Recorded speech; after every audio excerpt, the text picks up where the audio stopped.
This is the Business of Esports podcast. The fastest growing entertainment phenomenon of this generation.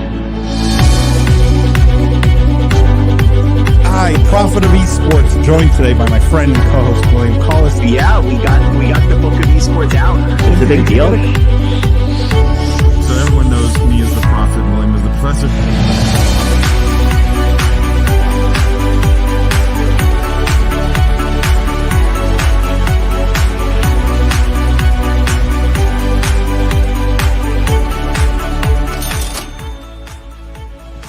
As the Prophet of Esports, I rely on trustworthy and meaningful data every day.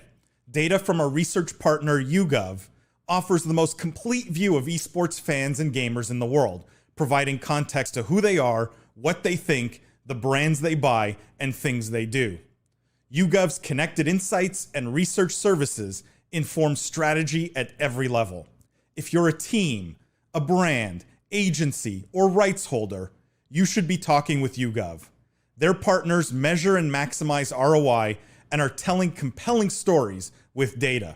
Visit yougov.com/gaming-esports to learn more. From the keyboard to the boardroom, this is the Business of Esports after show live stream. I am Paul Dawalibi, and I'm joined today by my friends and co-hosts, Jimmy Barada, Lindsay Boss. I was going to say Lindsay Boss. That would be acceptable too. It's fine. We can just change the whole thing. I don't care. The whole thing. For those of you guys who are new to the after show live stream, welcome to the official after show of esports. What we do here is we cover the most pressing gaming and esports topics and news of the week.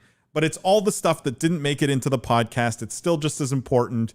And best of all, maybe even better than the podcast, we get to do it live with you guys. You get to challenge us, get in our face, ask questions, participate. We encourage you to get involved. I know there's many of you who watch and lurk. I encourage you guys to get involved, ask questions. It's a safe space, so please do so. For everyone who's tuned in every week and loves the live stream, or maybe has told your friends about it, thank you guys. If you haven't already, tell your friends about the live stream. We love to see it growing, and bringing more people in just makes it more fun. How are you guys doing this week? Jimmy, Lindsay? Lindsay's on mute, so I'm going to go first, but it's not very gentlemanly. It's fine. Having a great week, incredibly busy, but it's like my favorite to be busy. You know, I hate it when it's slow and you look forward to that one phone call or that one meeting. It's just been nonstop, so I'm very fortunate right now. Lindsay? Yes. This week I feel like I've just been like sitting in a wind tunnel, just like everything's flying at me. Well, because it's a short week, right? Did you guys recover from Memorial Day holiday? Everyone in the chat had a good Memorial Day holiday, I hope. Did anyone do anything wild? It was cold and rainy. I just read books all weekend. I had it was exactly what I wanted to do, but I don't know if it's crazy. wild. I went to visit a friend of mine in Arizona, incredibly patriotic over there, which is wonderful for the holiday, right? Because you know what it's all about, flags and things everywhere. But a buddy of mine has a 1-year-old baby, so we wanted to go, show our love to the family, and it was really fun. Very cool, guys. Actually, I don't know if anyone's listening on LinkedIn. It seems there's an issue with LinkedIn right now. I don't know if one of you guys could maybe just check, but it seems maybe we are not live on LinkedIn at the moment. We are going to move away from this piece of software, I think, because it's actually pretty awful. But if someone can check, or you guys could check maybe quickly in the background while I just talk about what's on tap for the podcast this week, guys, because we did have an absolutely stellar guest this week on the podcast. An interesting twist. Jimmy co-hosted the podcast with me this week. Watch out, William. Filling in for William's very big shoes, which is not easy, but did a fantastic job. And the guest was just, I'll say it, we had the CEO of Enthusiast Gaming, incredible NASDAQ listed company in the gaming space. They own Luminosity Gaming. They own an Overwatch League team, the Vancouver Titans. They own the Seattle Surge COD League team. They own like Icy Veins, like the huge WoW site. They own a bunch of content sites, huge amount of content. And so amazing guests. We had Adrian Montgomery, who's the CEO of Enthusiast on, talked a ton about content and how content fits in their bigger picture and how they think about content and how they think about teams and how they think about guys like XQC who are signed to Luminosity, which was fun. Actually, I forgot to ask Jimmy, but I was meaning to ask Adrian about getting XQC on the podcast because I just think that would be so much fun. XQC is also repped by Evolved, and we know some people over there as well. So I think it's a very real possibility. And oh my God, Paul would die. I just think Paul would fanboy so hard. It would be fun for everyone just to listen to that. But yeah, I'll tell you why. Just a side note here is because everyone piled on the guy when Overwatch League and the sort of the drama around him, and I maybe it wasn't popular, but I said this guy's a huge talent, and I was very clear that he was not going to go away, and so it's nice to see that I was right at the time that he has become a huge success, and he's shed, I think, the whole toxic persona, right? I think people see him really as a genuine entertainer now. Now, he's obviously still a little toxic, and a little bit. Okay, but not totally. Guys, it seems LinkedIn's not working. Just give me a second here. Let me see if we can. Let me see if we can get this working on LinkedIn. See if this works here. We should be live on LinkedIn now. I don't know if you guys can see. If anyone's coming in from LinkedIn or anyone's seeing this on LinkedIn now, apologies that didn't work from the get-go. But we should be live now there. Are we live, Lindsay, there? It should be on my LinkedIn. Still not seeing it, but that doesn't mean that I'm not doing something wrong on LinkedIn since I never used it. Okay, well, I don't want to worry too much. Oh, just kidding. It just came up. It came up. It came up? Okay, good. Mm-hmm. Good. It popped up. It took a second, but we're there. Cool. So let me just tease what we have on the podcast tomorrow with Adrian from Enthusiast. Obviously, we spent, because of who he is and the importance of Enthusiast in the gaming world, we spent a lot of time talking about his business and his background and all the things that Enthusiast touches. But we also did cover a couple of news stories. We did have time to cover a couple of news stories. One being this one, which was Enthusiast's partnership with or collaboration with Coldplay, which was fun to hear him sort of get excited about it because it is cool. I mean, it's Coldplay. And what was cool about it too is that they're signed officially to Luminosity, which is neat. And Jimmy, correct me if I'm wrong. He did promise us all backstage passes at Coldplay's next big backstage concert, right? Okay, photo what? op, Yeah, I'm pretty sure. I'm pretty What sure are you I gonna read get that. me when you have to call me in to be co-host? That's what I want to know.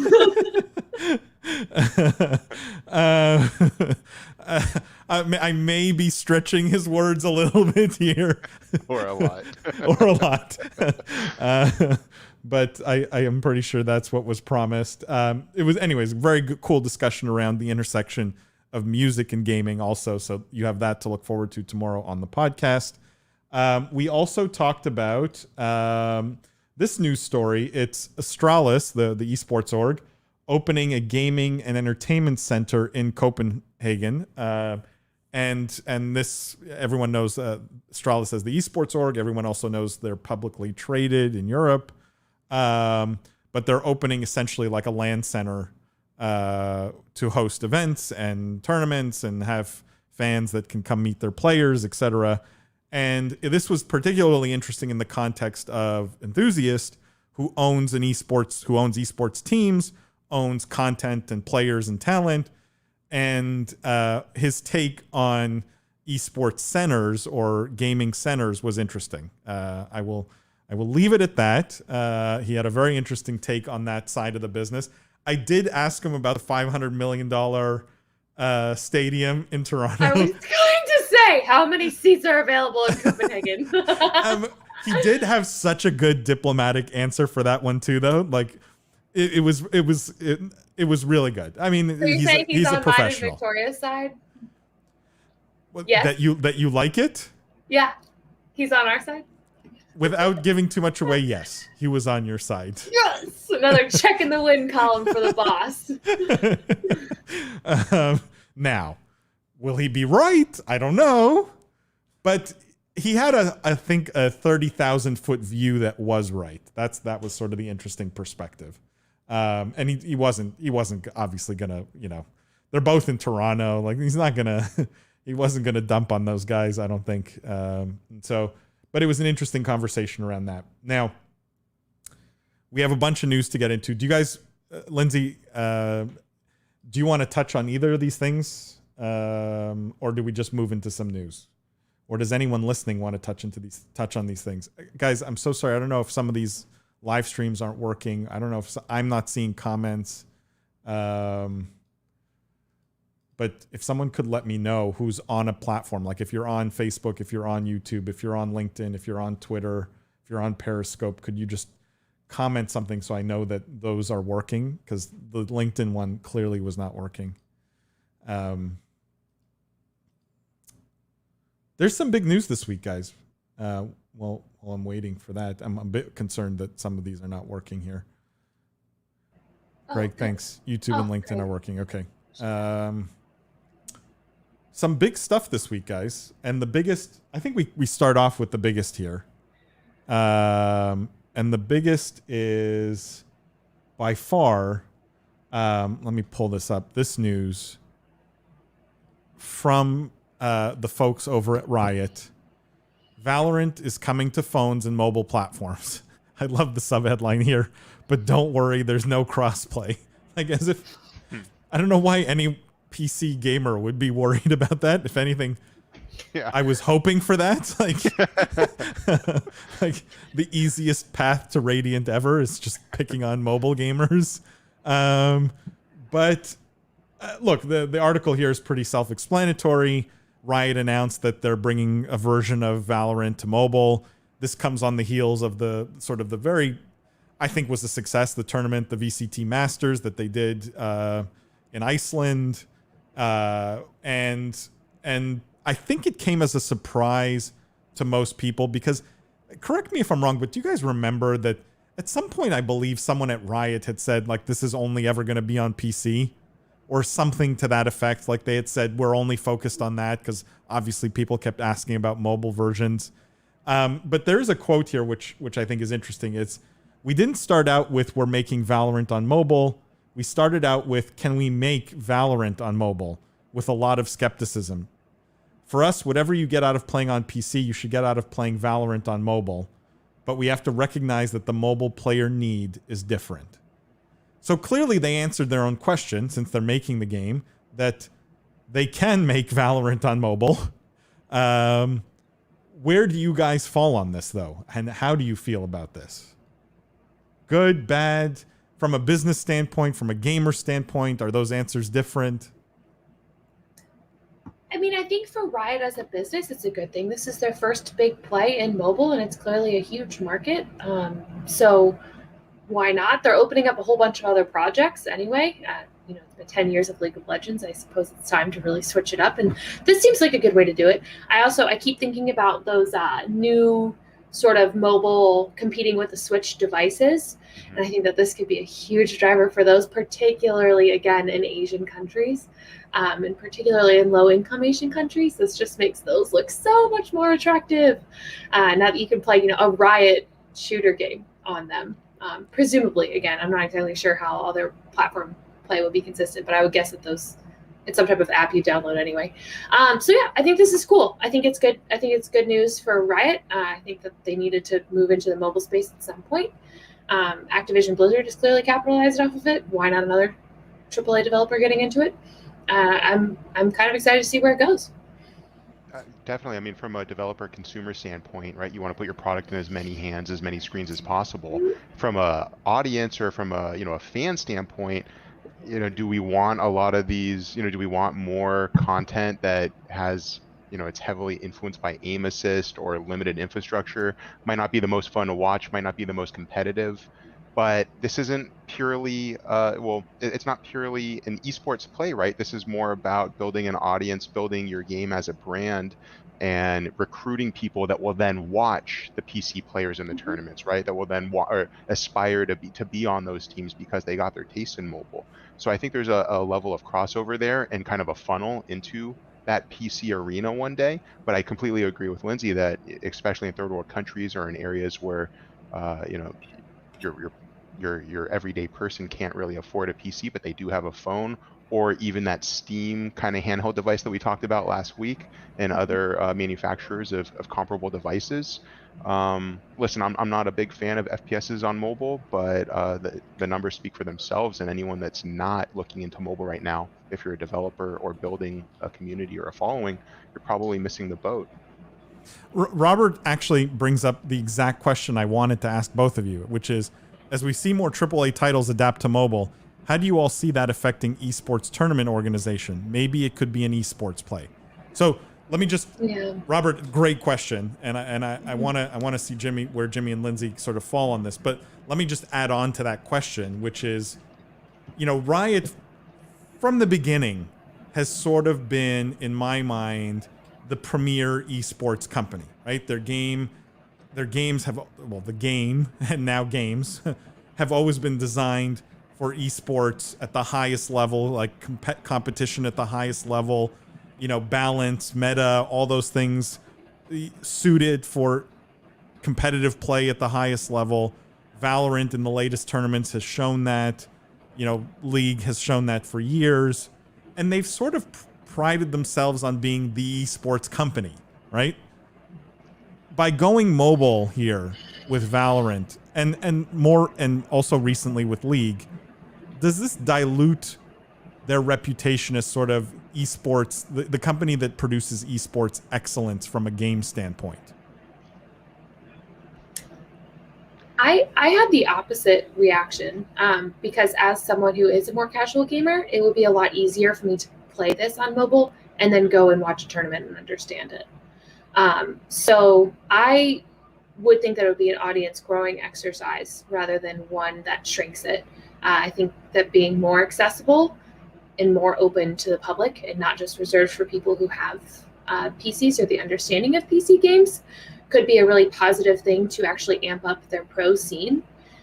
Because like for me personally, I don't really know what it takes to be good at pro esports. I do now because, I've been working in esports for a while, but because I'm not a PC gamer, I don't have that understanding of what it takes. And being able to understand the game on mobile and then seeing the ridiculous speed and talent of people who play professional esports would just be a lot more exciting to me. So your answer, Lindsay, to Robert is the way it affects esports is not it becomes an esport, it just provides a funnel of new audience for esports? Mm-hmm. That's exactly what I think it'll do. Do you think that's Riot's ambition and that's where it ends, though? Or do you think they have ambition to make this a standalone esport? I think it totally depends on how popular it is. Obviously, if all of a sudden tomorrow you have 1 billion people playing Valorant mobile, like throw in some prizes and some tournaments and stuff, get it going. But if it's more like people aren't really, they're playing it casually, they're not advancing in the game, they're not developing an extremely unique set of skills to play on mobile, but they're just kind of enjoying it and playing it, then I think that they will not develop it into an esport. Totally depends on the adoption and use of it as a game. Jimmy, where do you fall on this? Yeah, I mean, like us at XSET, right? We have a PUBG mobile team. You see it. You see it also with Warzone or with Call of Duty and Warzone with competitive mobile players and teams. I like the idea that it serves as another entry point for other viewers that they say, hey, I want to watch the mobile competitions because I'm a mobile player and I can learn from these people what they're doing on mobile because that's what I do. I don't think they're necessarily exclusive. I went to a Call of Duty event where they were all playing on console, right? Whether or not that's good for the industry, good for competition, That's another question. I think you're going to find people that are interested, you're going to find viewers that are interested in watching mobile gamers, that are interested in watching console gamers, just like you find them interested in watching PC gamers. So I don't want to say it's like NFL, NCAA, high school, whatever, but because they're just too different. But what they are different audiences, different handicaps, but equally interested communities, I think, that support one or the other. And to Lindsay's point about, what's Riot's ambitions, I think from as a starter, their ambition is microtransactions, right? Downloads and purchases of skins, and then like Lindsay said, and if they land on a couple, a billion or a couple, 10 million down or installs, like COD Mobile success was, then yeah, let's build some infrastructure around it. Why not? Like we all want it to do well, but yeah, Well, this is just because both of you have sort of made it about scale, right? Like, if we get to 100 million downloads, then we'll make it an esport. Like, I wonder why you've tied those two things together, right? They could have ambition for it to be an esport and put resources behind it when there are 10 downloads, right? Like, Riot could have this as part of their strategy. I'm curious what you think is mostly their strategy, or is this about, like, look, my view is this is just a shameless cash grab, is what it is. And look, as a capitalist, I can't fault them for it, right? It's Yeah, good for them. Get in on right? it. But like, this is Take not. your This piece is a of that shameless pie. cash grab, is what it is. but that's why I think the installs would dictate how far they take that cash grab, right? Because if the installs signify an interested community and a large viewership, then they start selling the league spots, right? And 10 million or 20 million here and there, right? So I think they tie into each other. And neither of you believe that a full-blown Valorant mobile league with teams, with competitions, would potentially dilute the Valorant PC esports scene. Do any of you think the PC scene is hurt by a mobile scene? I think they're different audiences, honestly. Yeah. I Well, think and I they're also think different. Riot, Go for it. I just think that Riot has pretty clearly established itself as a high-end PC gaming company. And I don't think that adding something, especially something that's auxiliary, and involves one of their newer titles particularly. Well, actually, League is coming to mobile too. I don't think it downplays them because they've had such success with PC gamers already, and you can't take that away by adding on. So yeah, I hate agreeing with you. Not that I dislike anything you had to say. It's Excuse just me. for the sake of the show and argument, I hate agreeing with you. Yeah, we got to bring Jeff back so he can yell at me. But Where's the juice when we need him? He's gonna love hearing that, by the way. So my students at UCI, whenever we do class exercises, they always use Valorant as an example. They always want to write their essays about Valorant. It's incredibly popular in my class, in all my classes. So again, what Lindsay said, when you add on to something, I don't know if that dilutes it. I think you just capture more people from a different perspective around the same fundamental or underlying concept. What do you guys make of this? It seems a very specific sort of move to go to mobile before going to console, right? Like what you see more traditionally is PC, then console, then mobile, or console, then PC, then mobile, right? Like you rarely see straight from PC to mobile and sort of just completely ignore the console market. Do you guys think this is genius? It's different. It's a horrible mistake. It is mentioned in the article, but I'm curious what your take on that is. I personally love it, right? Console games are expensive to make. They take a lot of time. They take a lot of resources.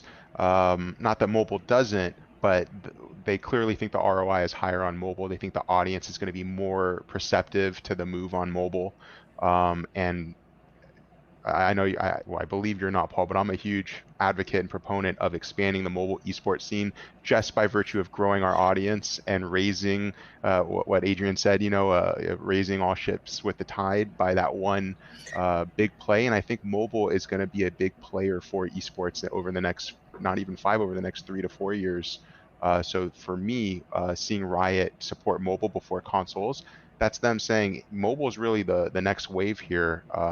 Any console, any Xbox gamer might just install on mobile, or they're going to install on their PC, right? I don't know about PC, or I don't know about PlayStation gamers so much, but that support from Riot going directly to mobile signify that that's really where a lot of developers should be looking, at least for the next 3 to 4 years.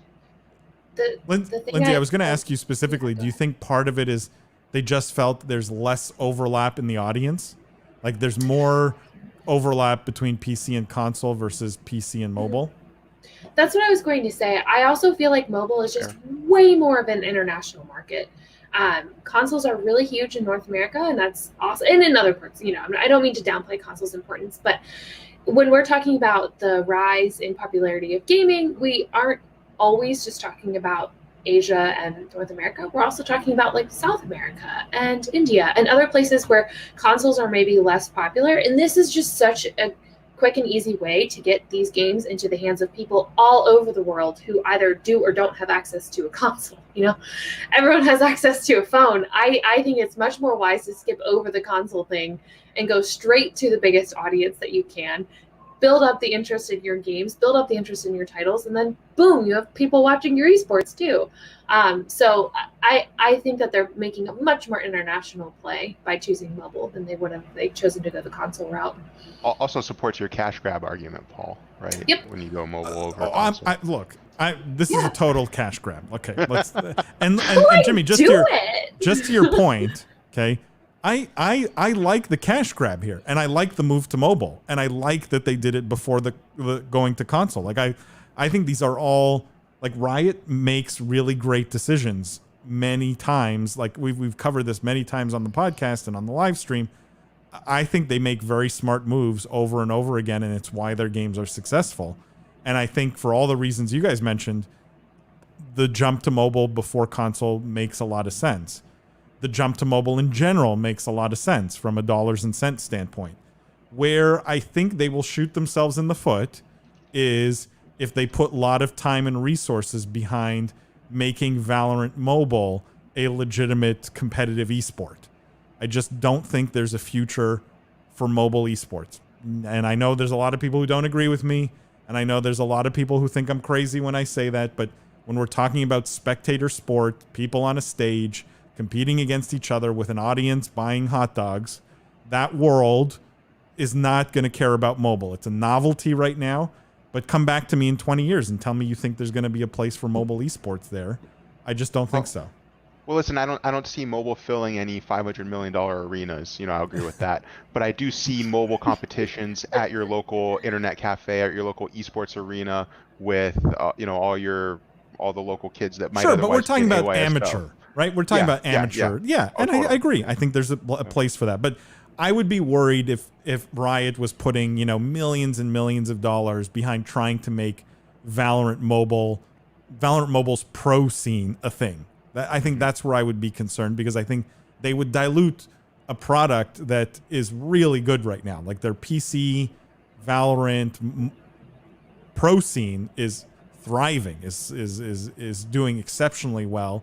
They blew, just for this last tournament, they blew Overwatch League and Call of Duty League numbers out of the water. Like it was embarrassing. The how much bigger Valorant already is than both of those franchises put together from a pro esports perspective.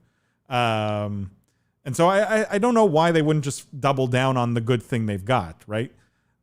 I have an issue if they decide to make a pro scene around this. I have no issue with the cash grab, because I get it, right? People are going to download it, spend tons of money on skins. Great for Riot. Hopefully allows them to build other great PC games. Good for the gamer. But we'll see. I think it will be interesting to watch. And I feel like, just side note, and maybe you guys, before we move on, just last reaction on this.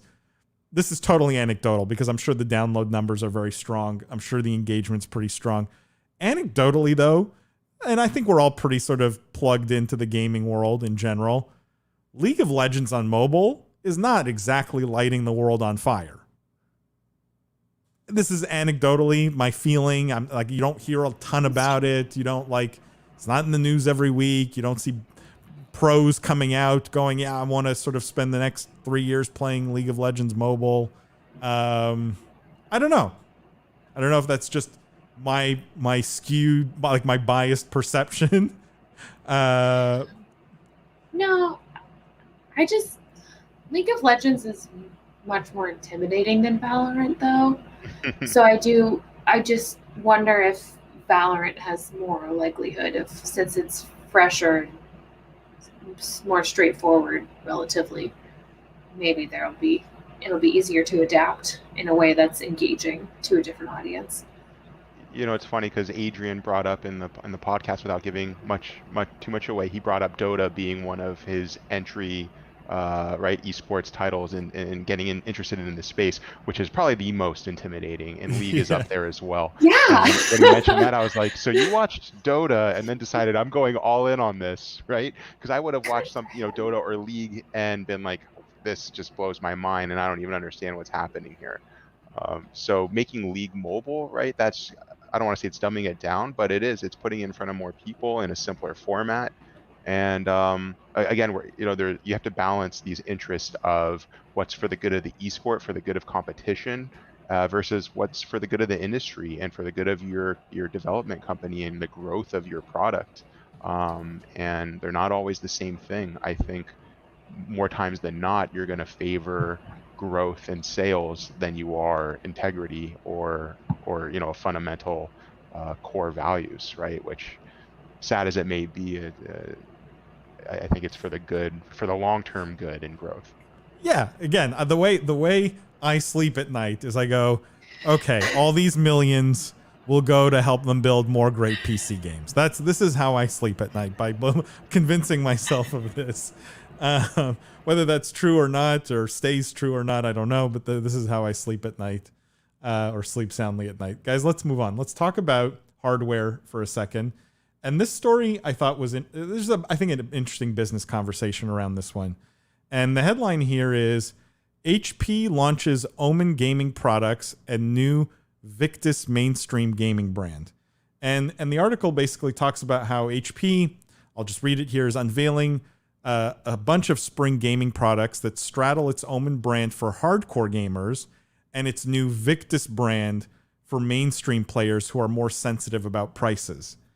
Now, without sort of getting too much into this announcement and what all the products are, doesn't really matter. But I think what's really interesting here is we're seeing a major gaming brand, HP has Omen, now sort of price discriminate by launching a lower cost brand. Yeah.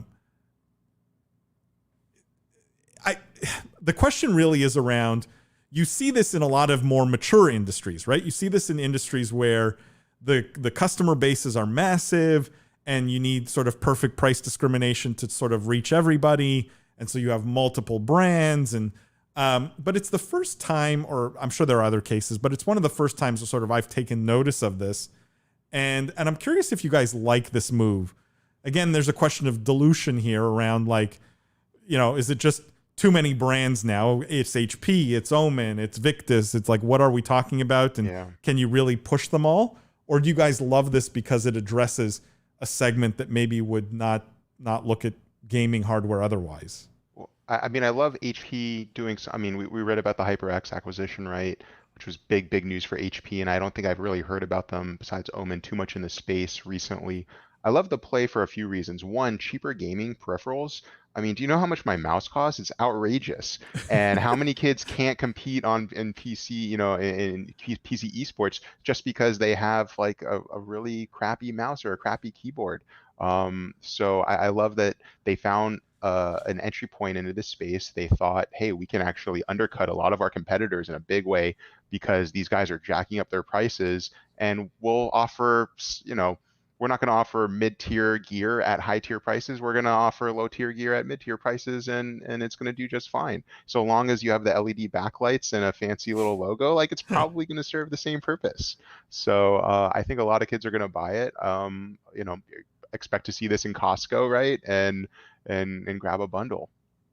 So you like the expansion of brands, like seeing more brands targeting different segments of the gaming hardware buying market. I like any company that is widening access to our industry and providing cheaper and easier, or rather, yeah, cheaper equipment for other people that otherwise couldn't afford it but want to be interested, if not for that price barrier. It's consistent with gaming as a whole, right? With games getting rid of the $60 paywall and instead going free to play with microtransactions. So I see True. it not exactly the same, but I see it comparable where they're serving the same type of interested user that just can't afford a $5,000 rig. Lindsay, what's your thought on this? My first thought is I wonder how much they're doing this to compete with Microsoft, just because Microsoft has been pushing the Surface as a gaming laptop, especially to like teens. There's that commercial that I've seen 9,000 times now comparing Apple's computer and Microsoft's computer, and it's at the last thing is, and of course it's fast for gaming.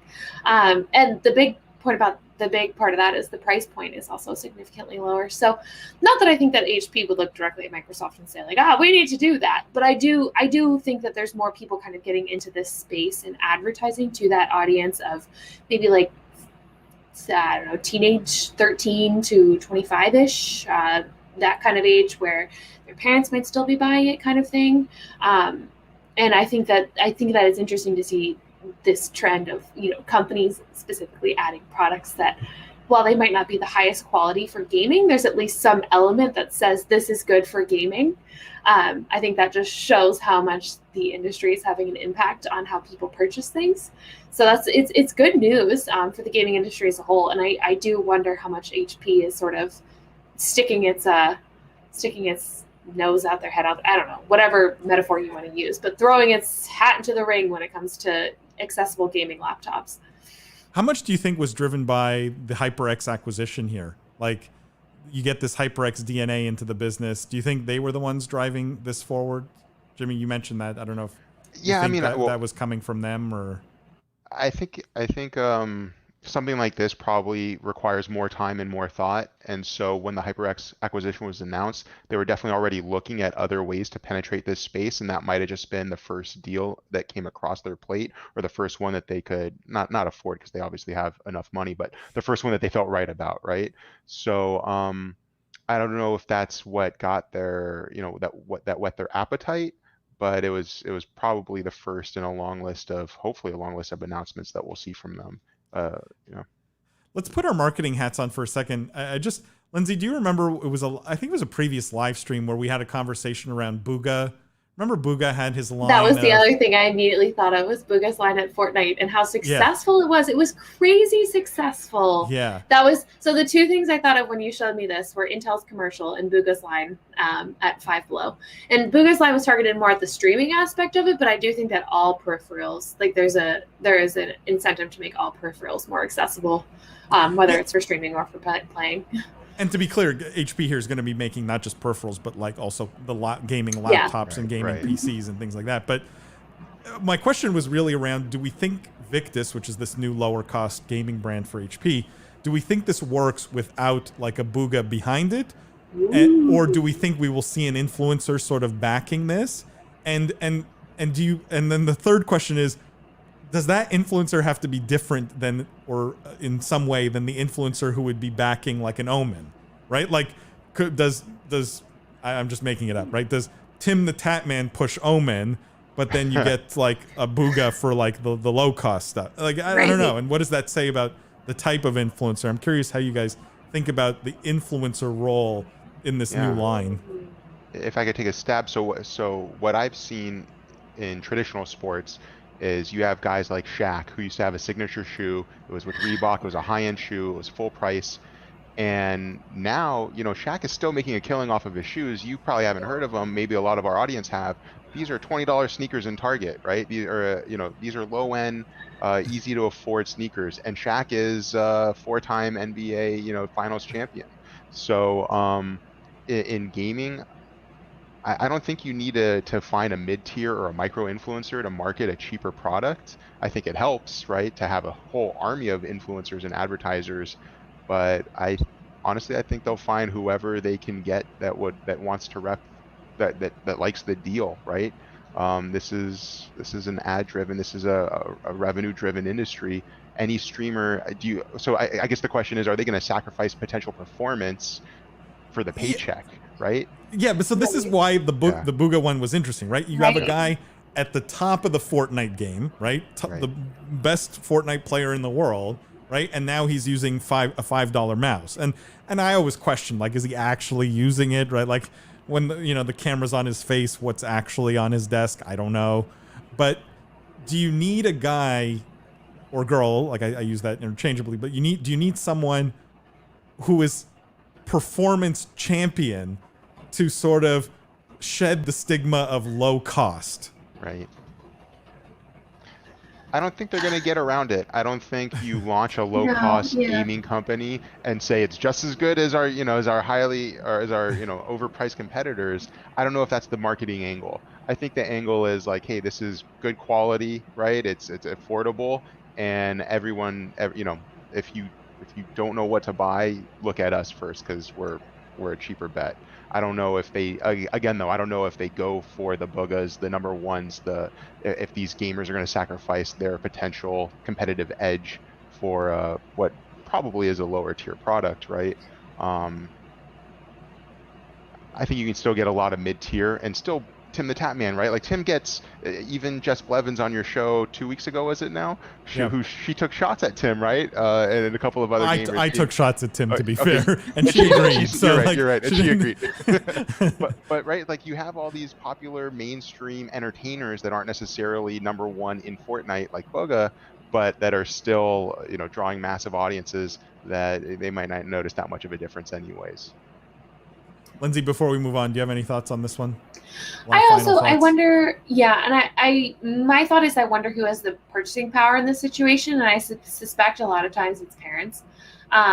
Or not a lot of times, that's unfair, but I do suspect that it's not like people who have their own dollars to spend would very well be influenced or could very well be influenced by a streamer. And I don't know what percentage of people that is, but for the people who do not have their own dollars to spend, and someone else is spending them for them, then I don't think the streamer matters as much. With Bugha's campaign in Five Low, I truly believe that a lot of it was successful due to him, but a lot of it might have been successful also just because it was what was available. It's not like there was another it's not like HP also put out a line at Five Below that was cheap streaming equipment, and we have anything to compare it to. So it's hard to attribute how much of that went to the name. That being said, it was, he did a great job with promotion and stuff, so I'm sure a decent amount of it did. But I think that Jimmy's right in that you could use, but I sort of disagree. I believe you could use a high end or you could use a bunch of micro influencers. I think for people who have their own spending and purchasing power, if you're really trying to go after those people, then you probably need to get into the influencer game somehow. I don't immediately have the analytics or the sense as to whether it's better to go for higher end or lower end, because I don't know who has audiences that have more purchasing power. So that would be something to look at. I can tell you, if anyone wants to send me products to rep, I only want high-end stuff. I only use high-end accessories for my PC gaming. I will. Yeah, there you go. There you go. Does yours? Here, Jimmy. Does yours though? I don't know if this is gonna work. Yeah, back it up a little. Back it up a little. No, just back it up. Oh, there we go. There we go. Oh yeah. Oh, the Prophet. There you go. Does yours have your name on it? There you go. All right, guys, let's move on. For the record, I was with Paul when he bought 10 mice at once, and I was like, what are you possibly going to do with 10 mice? And he said they were out. And I was like, how fast? To be fair, I gave it to a bunch of people. I gave a bunch away. You didn't say that when you were buying it, though. That's fair, but there was a reason behind it. It wasn't just me loading up on mice. Although those were great mice, the Cooler Masters, excellent mice. All right, let's actually, before we get to the next story, guys, just quick word. Everyone knows this live stream if you've watched it at all, and the Business of Esports is sponsored by YouGov. They're a leading international research firm. They supply the best data on gamers, games, and esports fans around the world. Please, they're tremendous supporters of the live stream, of our Business of Esports Minutes, of the Business of Esports in general. And they actually sent an interesting stat here, which I think is worth discussing. Which and by the way, next week we have four research papers that are actually on their website, and I'll put the link in the chat. But we're going to talk about those next week on the live stream when we have everybody back here. But they have 4 new research papers that are out on the most popular categories of mobile games, which we'll be able to revisit sort of the Valorant Mobile next week in that context. Esports fans and out-of-home advertising, live events and esports fans, and the effectiveness of in-game ads. So they have 4 papers on their website, and you can find all of them at yougov.com/gaming-esports. And they're all free. They're incredibly insightful. So I highly recommend everyone going and checking them out ahead of the live stream next week, because we are going to discuss those 4 articles on the live stream next week.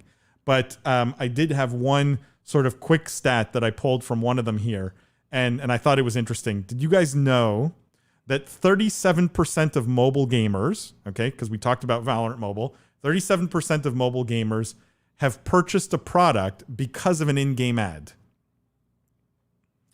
Do you guys feel that's high in terms of conversion? I would be Yeah, stoked over if a I was third? the guy in charge Yeah. of that marketing campaign. Right? Yeah. I would be taking my commission check straight to the bank.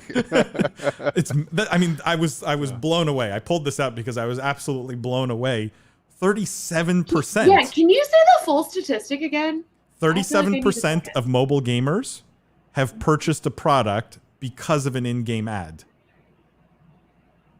So almost 4 out of 10 gamers on mobile see an in-game ad and make a purchase as a consequence. I'm probably one of those. Yeah, you think so? I want to buy so many things, and it's just like, oh yeah, this ad makes a good point. Just waiting for that justification to pull the trigger. That's outrageous. That's so high. It's so high, which is like it's the backup for like this is a cash grab, right? Like Yeah. here's the argument for why you want to do mobile and mobile advertising. Honestly, I would want to undershoot, because how are you going to top that next quarter, right? Like, how do you outperform? Everyone's going to expect you to just hit it out of the park every time now. That's great. And then the second one, which I thought was which is also interesting, that actually I think we talked about this one. I may have talked about this one last week, but a fifth of NFL fans want to gamble on esports, which I thought was also very high. About 20% of NFL fans want to gamble on esports. So you get all those kinds of insights. They're in these 4 reports, guys. They're all new as of like last week, basically. They were all put up in the last week. And we're going to talk about all of them in more detail on next week's live stream, but I wanted to tease it with that stat. Please go show YouGov some love. Reach out to them on LinkedIn. Reach out to them on Twitter, wherever. Because if you're working in the industry at all, or you're thinking of getting into the industry at all, you absolutely will want access to their data. It is invaluable. And so I'm going to put the link here. It's yougov.com/gaming-esports. And you can dive into a bunch of their free reports and free research. It's incredibly interesting. Let me just answer some questions here before we move on. Christian says, what about promoting the lower tier products through Discord esports communities? It's a good idea, Christian. I mean, Jimmy, this is something you know very well. Yeah, I mean, you never start an ad campaign like this with just a limited focus, right? You want to start with a grassroots mobilization of your product through Discord, esports communities, and micro influencers, and then you pair that with the one big name. Because what happens is the big names cost a lot of money, and you can only have them for a limited amount of time. So you do more of a long-term marketing strategy through these communities, which is how I've gone about it, at least. You build up a lot of hype, and then when you actually finally get that big name to support your product, the fallback onto these Discord esports communities and micro influencers stays engaged, and you experience higher retention. So I mean, Christian hit it on the head. You absolutely want to promote things like a cheaper HP product or whatever it is that you're promoting that you want to get in front of consumers and eventual clients or users or what have you, through Discord in particular, through micro influencers, and then later you take it to the bigger names. Otherwise, you'll have a spike in interest and it will fizzle out just as quickly. At least, again, through my own experience, epically failing and learning. Preston asked, are an in-game purchase or real world purchase? Preston, we're going to dive into this research report. If you go to yougov.com/gaming-esports, you'll see it linked there, the full report that talks about this, and they do dive into that. It's really purchase any product. So real world or in-game.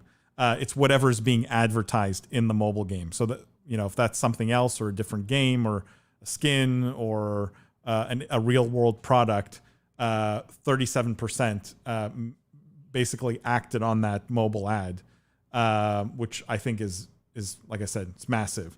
And again, because we're going to get into it next week, 2 in 5 mobile gamers remember an ad they've seen in a mobile game, which I also think is very high in terms of just retention. It's incredibly, like I said, I was shocked how effective of an ad platform mobile games actually are. Terry says 37% of mobile gamers responded to a survey while vaguely paying attention to the questions. Terry, that's a little bit, a little bit of maybe a jaded point of view, but there's margin of error. Yeah, you always assume plus or minus 10%, but even at minus 10%, 1/4 of people buying something from an ad is a lot. Oh no, we lost Jimmy. I think I'm pretty sure if you look at if you partner with YouGov and you get all their research data, they publish like things like margin of error and their process and how they do these studies and things like that. So I'm like with any statistics, there is of course margin of error, but I think the data is pretty reliable and the takeaway is the same, which is it's a huge number and the conversion is massive, even if you assume a very large margin of error, which, YouGov is the best in the world in terms of compiling data like this. And so the reality is that's just not going to be the case. The data will be very good. Preston says, need to check out that live event report. Yeah, Preston, definitely go check it out. I put the link in all the chats everywhere we're being broadcast. But it's yougov.com/gaming-esports.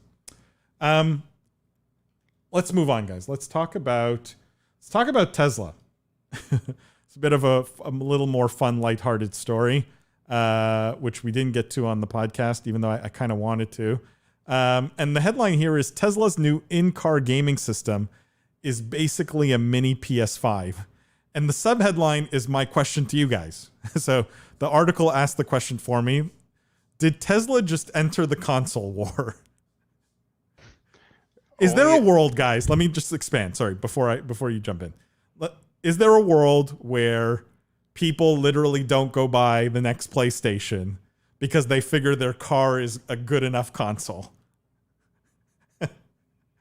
I'm getting looks from both of you. Jimmy, what were you going to say? I was going to say, Tesla's only a player as much as KFC's a player in this space, right? With that. No, KFC come on. That's not fair. That's not fair. This is Tesla the showcasing KFC one how cooked awesome. Chicken at the same time, right? So, well, what would you rather? Would you rather have chicken or go somewhere? I don't know. Go buy chicken, I guess. I think this is showcasing how awesome Tesla is, right? But who's sitting in their car playing video games? Maybe you're touching the steering wheel on the cruise control on the auto drive while running an event in Fall Guys. I just don't get it, I guess. But hold on, let's think about it. You have a screen, you have a chair, right? You have the console, right? You have a full sim rig, arguably, if you like racing. And it's all in one nice enclosed unit that you already own. Like, why would you go out and buy those things a second time? So you just go in your garage and sit in your car to play a game? Is that what they're... Just culturally, I don't see it happening. That's a hard ask. I don't know. Well, Greg's comment. That's what I was going to say. It's for charging. The car must be in park. Yeah, but it's still... Greg, it still backs up my idea here that, like, if I had a Tesla parked in my garage, right? and my kids were bugging me to go buy a PlayStation, I might be like, no, we already have one. Like, go play in the car. No. is this not a That's just No, bad you can't just parenting. enclose your children in a car and tell them to push buttons for a little bit. it's electric. There's no fumes. There's no. Oh no, I don't mean because of that. I mean because your car's gonna get destroyed. But no, you don't even need. Then you don't need the desk at home. You don't need the TV. You don't need the gaming chair. You don't need the steering wheel and the sim rig. You already have all these things that you've paid for. How are you going to play? Are you advocating now for a controller and a console-based experience? Yes. Yeah. Oh, okay. Right? Like if you're playing on a console, it's going to be a controller anyways. You leave the controller in the glove box. So you would let your children play on a console, is what I'm hearing. No, not me personally. Lindsay, what's wrong here? It's just like sometimes your tinfoil hat things just really leave me at a loss for words. No, Okay. I do not think this is going to replace a console. I do think it's brilliant for sitting there while you're charging and waiting. I told you the sub headline: Did Tesla just enter the console war? So Yeah, do you see clearly the question author mark agrees with afterwards? me. Do you see the question mark afterwards and the clear undertones of sarcasm? I mean, before we leave topics, I do see them putting maybe screens in the headrest like we used to see right in the early 2000s with all those expeditions for families, and then you have the kids able to play in the car without much more hardware. That's actually that could be cool. It really depends on where they take this and how innovative and intuitive they make it. The fact that the hardware can already support high-end gaming, very obviously it's very cool, and that's the point of the headline. But will they actually expand upon that? That's the real question, and whether or not they're in this space. I love how all of you, and including in chat, I'm pointing at everyone in chat. All of you are perfectly okay with Valorant on the 6-inch screen of your iPhone, but my idea of sitting in the comfortable Tesla chair with the 17-inch screen playing on something that's 10 times more powerful than your phone, that's crazy.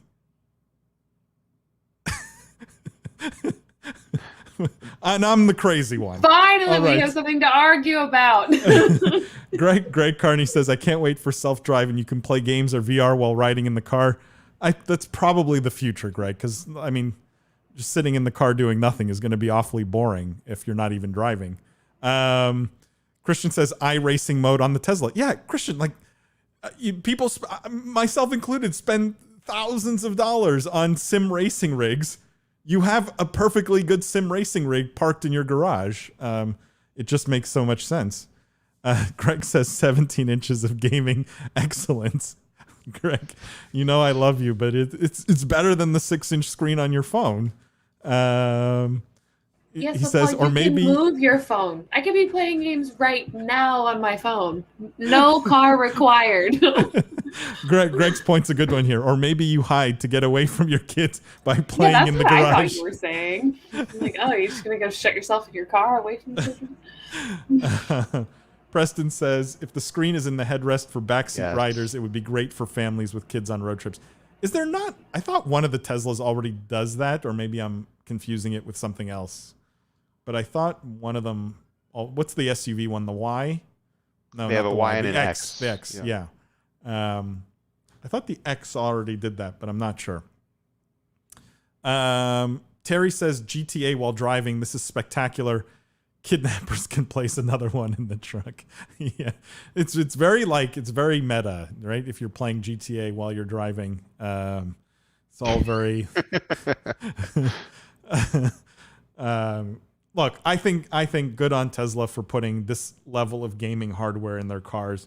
I'd love to see it from every car maker because there's always downtime in cars, no matter what. I mean, I just think it makes sense since they need all this powerful hardware anyways for other things, right? Like for sensors and all the other things cars are doing these days. So I like it.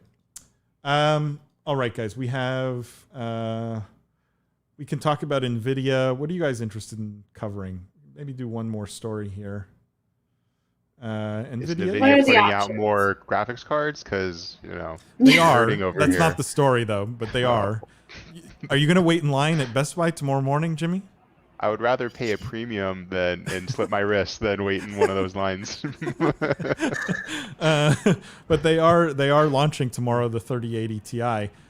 This article I just thought it was interesting because crypto gets all the headlines these days in terms of mining and gaming cards and things like that. But this headline was NVIDIA sold 155 million in crypto mining chips last quarter, but PC gaming remains its biggest market. And the article goes on to talk about how they were expecting mining cards specifically. So they did 155 million last quarter. Next quarter, they're thinking they're going to do 400 million.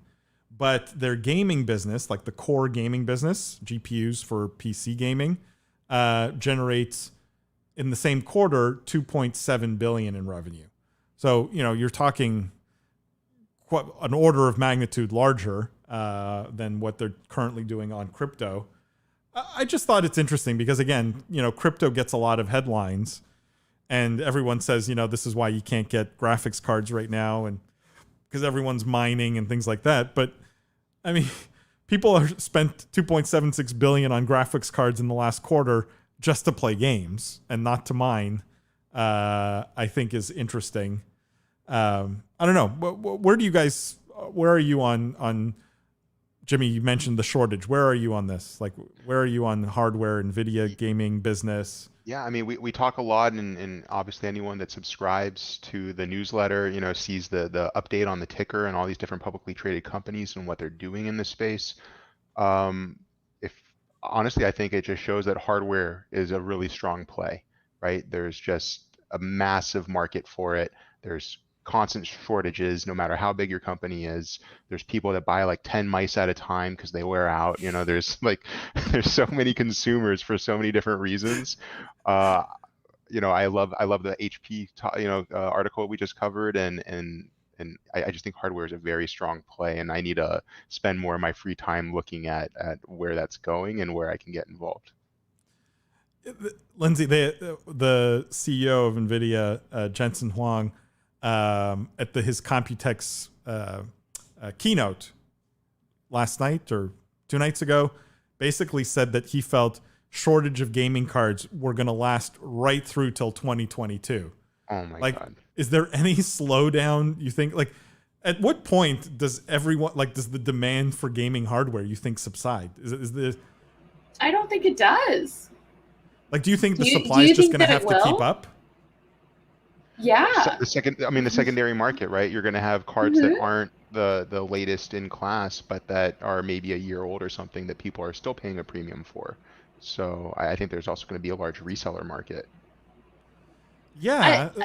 Sorry, go ahead, Lindsay. Well, especially since, these cards, obviously gaming is still the number one thing, but they're not even just used for that. Like, we use our gaming PC for a whole lot of stuff that I didn't know before I had one wasn't possible on a laptop. So I don't think it's how you justify the purchase of a gaming PC, right? Yep. Like, this is better. I don't need work. to justify it. Whatever. I use it for a lot of things as far as the IRS is concerned. Now that I didn't think of, but yeah, no. I don't think the demand's going anywhere. People are only getting more comfortable and more familiar with technology and getting higher and higher needs for it in all aspects of life. I think the pandemic highlighted that even more.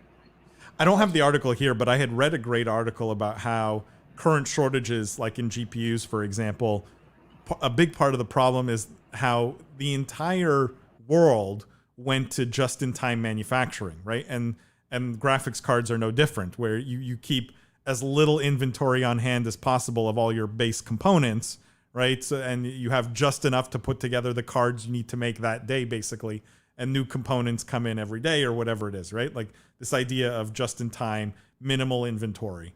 And how the article talked a lot about how that's basically screwed a lot of businesses in the gaming space, because as soon as you have shortages of even just one very minor component, now you have major problems. And for a company like NVIDIA, who is selling literally every graphics card they can make, do you think we will see any changes over the next year or two to account for both the growth in the gaming market and sort of the shock to the system that has happened right now?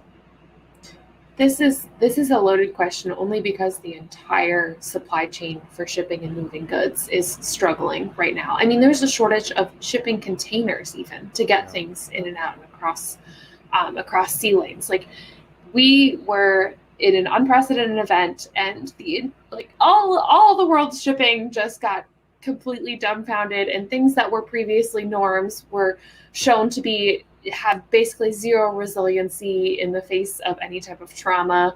I would not be surprised if there were major changes in a lot of areas, and especially when it comes to hardware and things like chip makers. Like, now we have a car shortage. Now we have a phone shortage. Like, we have a shortage of Tesla's putting consoles in their cars. Yeah. I mean, we have a shortage of every single piece of technology that we use in our day-to-day lives. Like, even bread makers were sold out on Amazon for a long time. Like, anything semi-technologically related has been impacted by what's happening globally and with international shipping. So do I think that there will be changes? I really hope so, because if this continues to happen, it's going to really suck. And I believe that we've gotten used to a certain level of service and accessibility of products as a world that isn't going to be lessened in times of trauma to the shipping market. So I would certainly hope that there's some adaptations and some changes that lead to more consistent production or more consistent sourcing of materials or anything within the supply chain that can handle these type of events. Jimmy, are you surprised that they're saying, NVIDIA's saying 2022 before anything comes back to normal? And do you think this is a little bit of marketing, right? Like, no, like we can't ever, like, there's so much demand, we'll never have them the in amount stock, of pissed off people that can't get their hands on graphics card is this is a marketing move. It'd be cruel. Yeah, it would just be straight up cruel. I'm definitely upset by that announcement. I'm one of those people that want to upgrade my graphics card. But like Lindsay said, we're in this unprecedented moment, and I don't think that's the kind of time period where massive companies are going to significantly change what they're doing by increasing the volume of their manufacturing and distribution, right? Especially when distribution is limited by events beyond their control through whoever they subcontract through. So what I will say is, what I've noticed with COVID, like webcams, my dad's an attorney. He has about 40 attorneys in his office. They probably ran the same 3 webcams to each person's office, whoever needed it that day, until they could get them, because these were sold out and we were paying twice as much as they were worth to make sure they had enough, for virtual hearings and things. And what I know is Gen Z and Gen Alpha are increasingly relying on computers to get their content, right? They're not turning on the television. They're watching on laptops, on tablets, on computers, and they want to watch in better and better quality. Right. So the need is what I'm trying to say is definitely there. Obviously, obviously we already knew that, but it's not going anywhere. If anything, it's only growing. So I would hope that NVIDIA would change its strategy to meet that need, because again, it's only increasing. But I don't know if right now is the time for them to do that, just because they're so uncertain with what the last 12 months looked like versus the next 12 months, that they probably would rather not take a big swing like that when they're already killing it, when their stock's doing amazing, when their products can't stay on the shelves.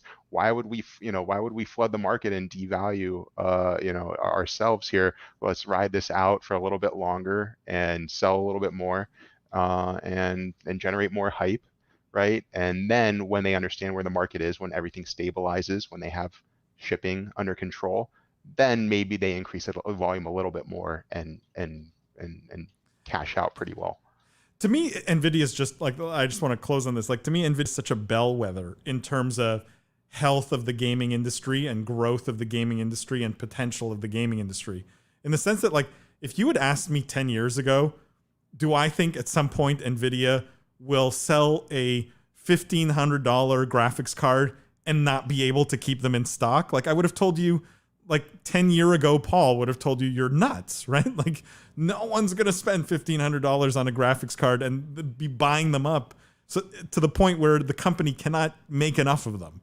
And I think it speaks to the long-term potential. And NVIDIA's one of those companies, and I've said it so many times, that like, you want to know how close we are to the metaverse, like real metaverse, like track GPU shipments, right? When we have GPU shipments, you know, one GPU for every, you know, person on earth, you're talking about real metaverse potential here. This is what's going to power a lot of that. And so I think it's just such a bellwether, and it's interesting to see the gaming, even though they talk a lot about AI and crypto and other things in their keynotes and things like that, that gaming is still the biggest driver for them in terms of revenue and growth. So really exciting and interesting stuff from them. And I'm sure we will revisit that more on this live stream. Guys, I don't have anything else for today. And so I want to do this quickly. What are we playing this week? Lindsay, go ahead. Oh, it's NBA final season, Paul. You can skip me. Wouldn't you be playing NBA 2K? Don't people like run No! simulations to see who's going to beat who? No. I mean, I mobile game while I'm watching. Does that count? No, but like, I feel like that's a thing. I thought that people used to do that, at least with NFL, where like the sim games are so good now, right? And model the players and the physics and everything so well that what they do is they use the game to run like thousands of simulations of the finals, right? So let's say team A is playing team B, you load that up in the game, you run that game, you know, 1,000 times over, AI against AI. And supposedly, at least I remember reading something that says it was relatively accurate. Like these games are relatively accurate at predicting winners as a consequence. You're not. Listen, Paul, this is way more dorky than just watching the games, and I don't think anyone could have predicted Damian Lillard's performance last night. So True. Fair True. enough. Jimmy. Yeah. So this is going to be my answer for a while, but I'll definitely talk about what I'm doing in the game. I've been playing Warzone ever since it came out, religiously with my group of friends every Tuesday and Thursday, and sometimes on the weekends. We just go for hours. And right now, the PKM LMG, for any fans out there that are playing Warzone, I would highly recommend running a PKM. It just melts people. It is very strong, very accurate. So I'm really liking that this week. When are we going to see some Jimmy streams on Tuesdays and some thick Thursdays? boy streams. Some thick boy streams. Yeah. When I can string together 2 wins in a row, I think that might be the time. Fair enough. My group's way too toxic. I don't know. I don't know if we'd be a good endorsement. I will just say I didn't play anything this week, which is sad. But I did get a chance to watch last night some of the launch content around the new WoW expansion. So I watched some streamers playing the new. Well, it's not a new WoW. It's an very old WoW expansion that's being re-released. Let's be honest. Activision Blizzard doesn't make new games, and it was interesting. It was interesting to watch people, you know, this throwback to Burning Crusade, which, you know, arguably maybe the best maybe Lich King the best expansion, but this maybe second best expansion WoW ever did. And so it was fun to watch. Very much a throwback. And as tempting as it is to go back and play it, I just know that's such a black hole of time that you will never get back. That unfortunately I'm going to have to stick to just watching it on Twitch. But guys, as always, we do this every week, Wednesday evening, 8:30 p.m. Eastern time. I know everyone was still in vacation mode this week, and it's a short week, but appreciate all of you coming out, showing up, asking questions, commenting. It's really appreciated. Tell your friends about the live stream. Go check out YouGov's reports. It means a lot to us to support the people who support us. And make sure to subscribe to us, like on YouTube. We're trying to grow the YouTube, so if you're not subscribed there, subscribe there. Click the bell icon to follow us so you know when we go live, even though it's the same time every week. But we put all of our content up there as well, so like the video for the podcast, the minutes. We launched something called Business of Esports TV. If you haven't seen it on YouTube, which is a lot of fun, We take the segments from the live stream and the podcast and we cut them up into very digestible chunks based on the specific topics that we cover, which is a lot of fun. And also, guys, if you go to our website, thebusinessofesports.com, you can actually sign up for our newsletter. Jimmy mentioned it, and Jimmy, thank you for mentioning it. It's a daily newsletter, has news stories, my takes on them, stock prices on gaming companies. It's just like a good thing to start your day, and it covers gaming news, the business side of gaming, obviously. Alex and Greg, thank you guys. Greg says you guys are awesome. Alex says great session as always. Paul, thank you. Alex and Greg, thank you guys for coming. And as always, guys, Lindsay, Jimmy, thank you. We will see the rest of you next week.